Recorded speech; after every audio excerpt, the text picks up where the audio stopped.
What is up, dudes and dudettes? I am the Mystical Green Beanie, and welcome to another episode of Hitting the Books. And today I'm going to be talking about Brian Azzarello's Joker.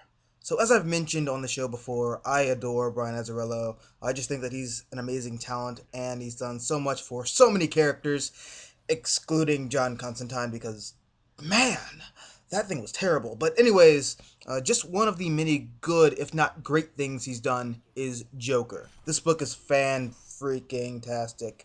And it's an amazing story that I feel is one of the greatest, not just Joker stories or Batman tales ever told, but one of the best villain stories ever told. So, the story is this. Joker's released from Arkham because he somehow convinced everyone there that he was sane. And word gets out to his old crew, and they need a guy to go pick him up. Thus, we meet Johnny Frost. Now, Johnny is the point of view character, and to me, that's the selling point of this book and the reason why I think that it's so amazing. Now, Frost is just a guy. He's a really bad guy, but at the end of the day, he's a regular Joe, by Gotham standards at least. He had parents, he went to school, he got married, had kids, has dreams and aspirations, and when he starts hanging around the Joker, he tries to act like a big shot. But I digress. So Frost goes to pick Joker up, and he does, and he takes him to Killer Croc's hideout. And I just gotta say that I love the way that they did Croc here. See, the problem that I've had with Killer Croc in the past few years, and I've mentioned this countless times on the channel, and it's that DC insists on keeping Waylon Jones' origin story the same. He's a big ugly guy with ugly skin. Yet, the artist insists on giving him a tail and a snout and fangs and claws and he can breathe underwater and all this other bullshit. And this book just takes the character back to his roots. And it makes him what he is, which is a big ugly dude with gross looking skin. Anyways, Joker catches up with Croc and then they all head down to the strip club. Now, this club used to be owned by the Joker, but one of the guys who was in his crew has taken it over, mainly because he didn't think that Joker was going to come back this time. So Joker invites him into the back, and then he and Harley skin him alive and throw his body onto the main stage. And things only get grander from there. Later on, Joker is strapped for cash, and he robs a bank. And in this scene, this is where Joker's unpredictability kicks in, and he almost kills Johnny. But afterwards, they head out and meet with the Penguin, who in this book Joker likes to refer to him as Abner. The reference just flies over my head, if that is a reference to anything at all. But let me know so I don't feel so dumb. But nonetheless, he forces Penguin to get him some more cash because in this universe, Oswald is an accountant for a boxing arena or something like that. Anyways, afterwards, Joker tells Johnny to go home and pick up whatever he needs because from now on, he is going to be working for him now. And Johnny goes to do that, but he runs into a cop on the way. And the cop, to Johnny's surprise, only tells him to stop hanging around the Joker.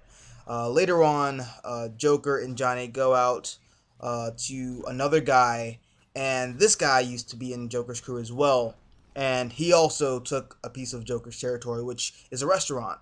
And Joker and his guys have a little bite to eat, and it all seems like everything is going well, right? I mean, hell, even the guy was willing to give Joker his territory back. But as they leave, Joker says, "Hold on, Johnny, I forgot something." And he goes back into the restaurant and he shoots the guy. Then he walks out of the restaurant, and just before he gets to the car, he empties the gun and he starts screaming to other buildings, and he's just like he's taunting Batman, hoping that he's out there somewhere.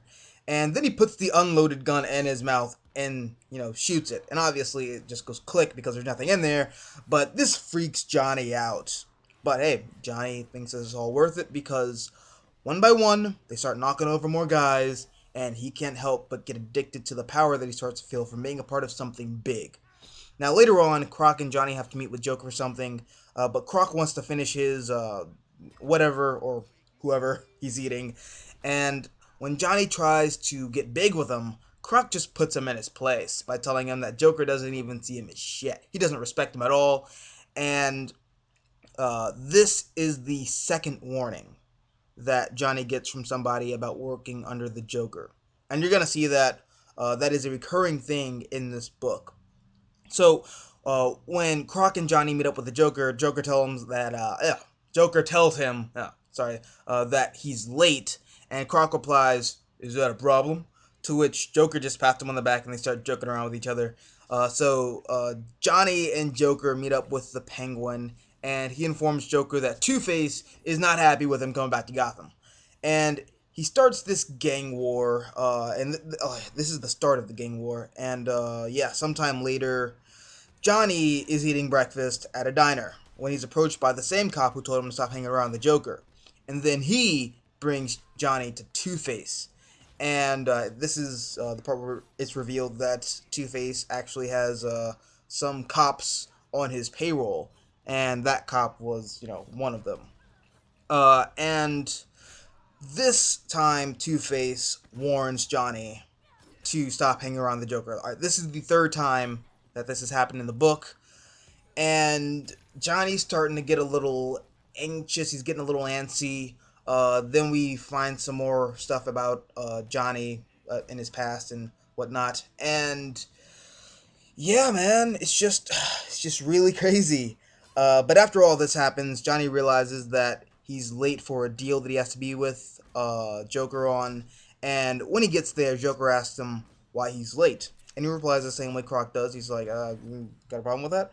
And this time, instead of being all buddy buddy like he was with Croc, he kicks him in the Goonies and threatens to shoot him in the head. But obviously he doesn't. But just keep that in mind. He kicked him in the Goonies and then threatened to blow his damn head off. Okay. All right. So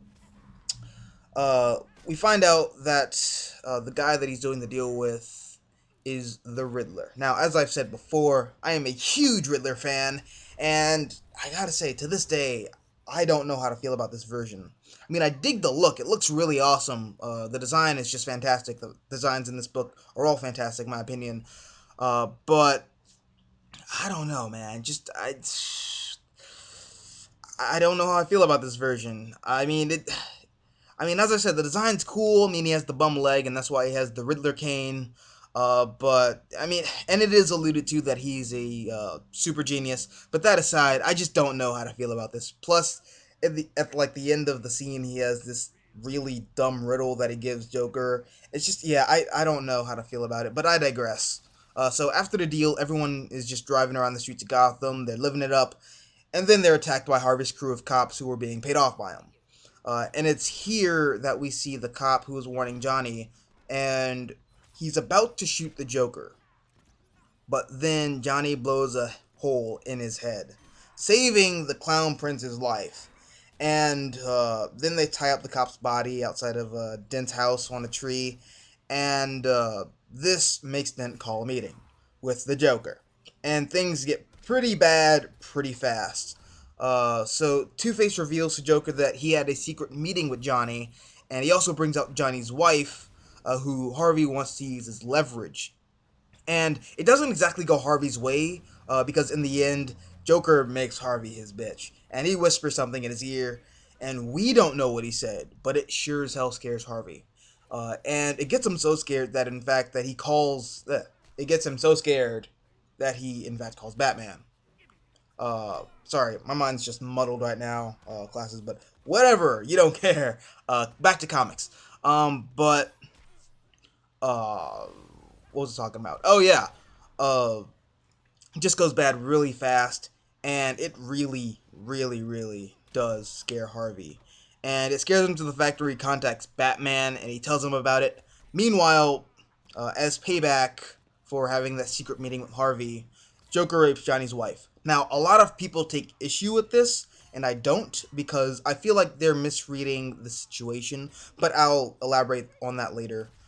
So after Joker rapes Johnny's wife, Johnny and Joker raid a liquor store, and they start setting shit on fire, and they're just running around, and they go towards the bridge or one of the bridges in Gotham, and Johnny starts laughing because he thinks it's fun hanging out with his boss, and then Joker pistol whips him, and he goes on about how predictable and such a waste of space Johnny is.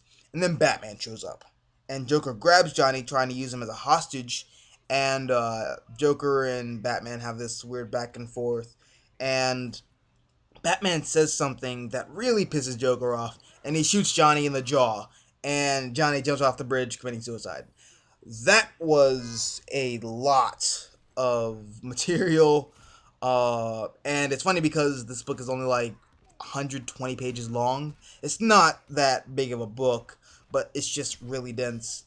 And as always, I didn't spoil a lot of the important plot points because I really want you to go pick this book up. I think it's really great. It's an amazing read, and that's why I left some of the key details out.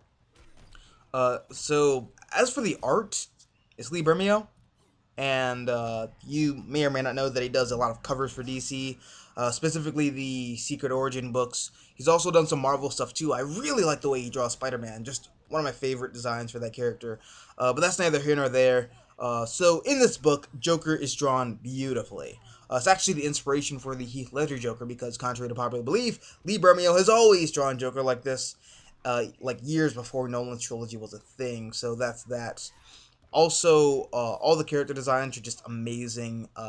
Although I gotta say, I've combed through this book a couple times, and I've started to notice that the art is kind of inconsistent.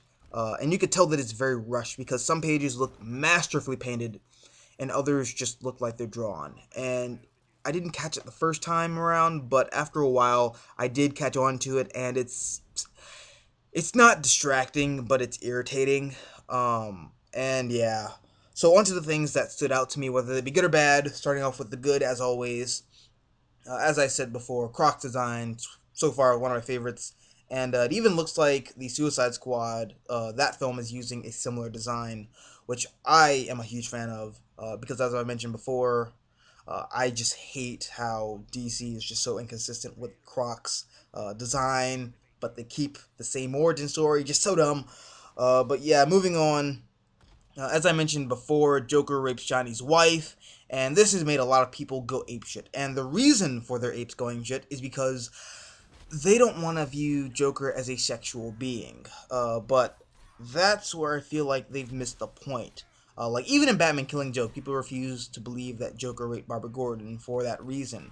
But here's the thing. Joker does not rape because he feels the urge to bust a nut in some prime pussy. But he does so because he knows that rape is a terrible thing. And it can really screw with a person emotionally and mentally. And as twisted as this sounds, I like when Joker does that because it adds another layer of twistedness to his character, and it makes him just a little. It makes him feel a little more sinister. I also like how Batman's rarely in it because DC has this issue where they put Batman in the center of the goddamn universe all the time, and that's irritating. And I'm so glad that he only shows up for like 8 panels. As for a negative, I said this already. The art is spotty in some places and it feels very rushed, but it didn't break the book for me. All in all, I highly recommend picking this up if you haven't already. It's a great read, and better yet, it's not that expensive. I got the hard copy for like 14 bucks. Just a great read. Go pick it up. I am the Mystical Green Beanie, and as always, until next time, adios, nachos.